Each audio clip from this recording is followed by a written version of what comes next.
old dispensation, I reflected and took stock.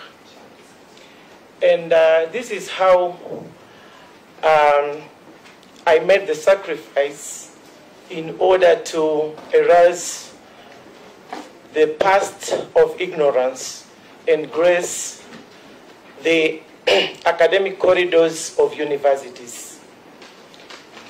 Mr. Chairman, I went back to school and completed my Kenya Certificate of Secondary Education in 2011.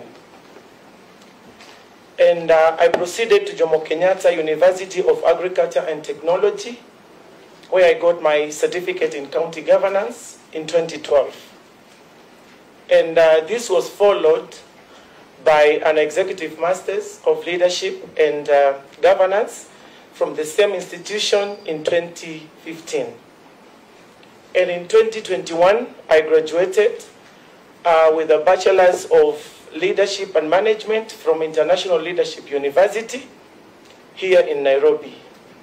And currently, Mr. Chairman, I registered at African Nazarene University for Bachelor's of Laws degree. And Mr. Chairman, a common theme amongst my courses is leadership and governance. And I took the view that I must improve myself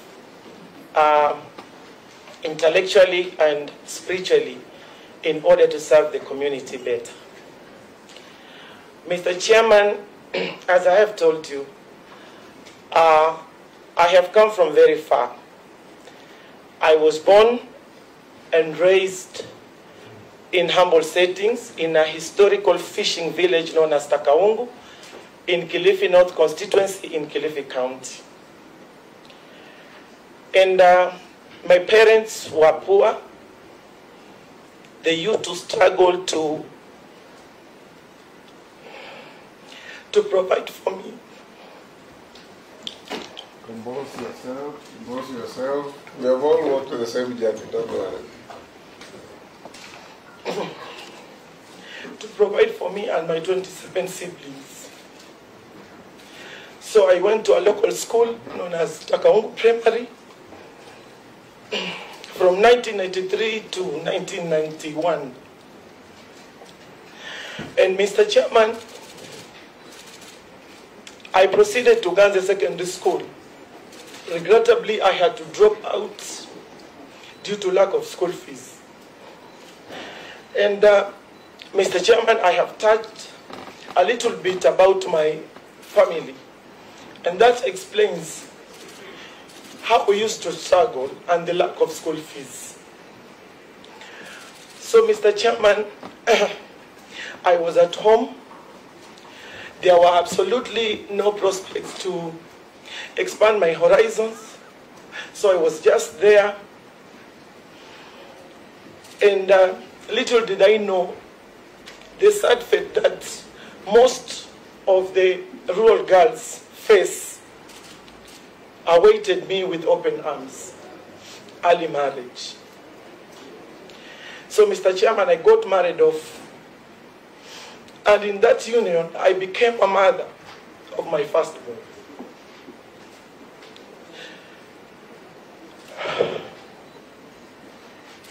Mr. Chairman, I must say that this is one of the practices that must be curbed, because it's very harmful and painful to the girl child, especially those underage. Mr. Chairman, I was not content to be a housewife. So I took a keen interest to matters affect communities, especially the vulnerable in the society, and becoming a vocal voice in youth, in women, and people living with disabilities. So I decided to join active politics to be able to make transformation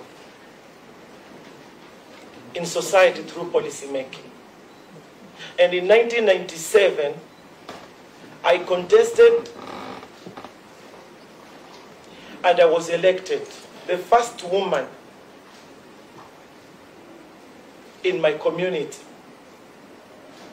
So I served for 5 years and got re-elected due to my stellar records of development.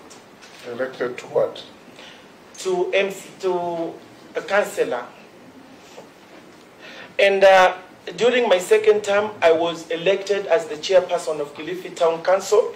Again, the first woman to head that position, to be in that position. Mr. Chairman, in 2013, I was elected the first woman member for Kilifi in the 11th Parliament and served in various departmental committees of Parliament. And in 2017, I was elected the first woman of a single constituency for Malindi in the 12th Parliament.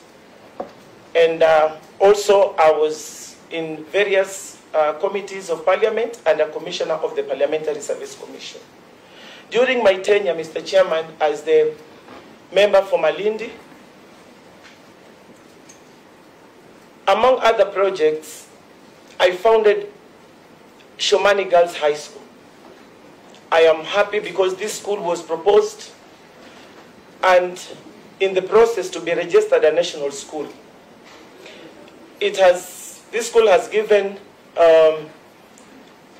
the girls from humble backgrounds to get quality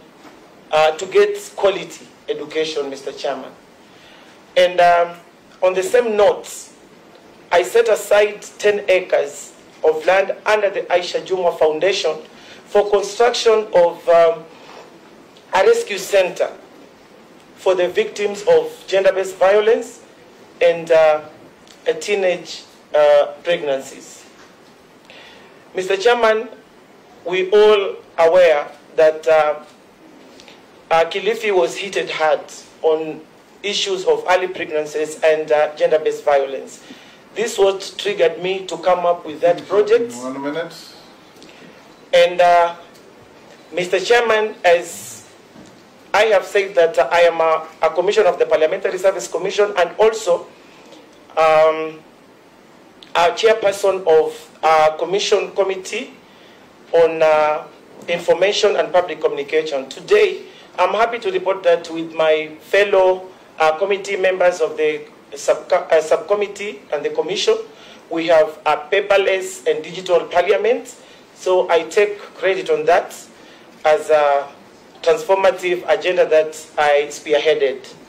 Mr. Chairman, in my 25 years in public service, I have served my people passionately, diligently, and with utmost regard of the rule of law. Mr. Chairman, I can confidently say that I have the skills, I have the qualifications, I have the experience to excel in the role, if given the opportunity. Thank you. Thank you, Honorable.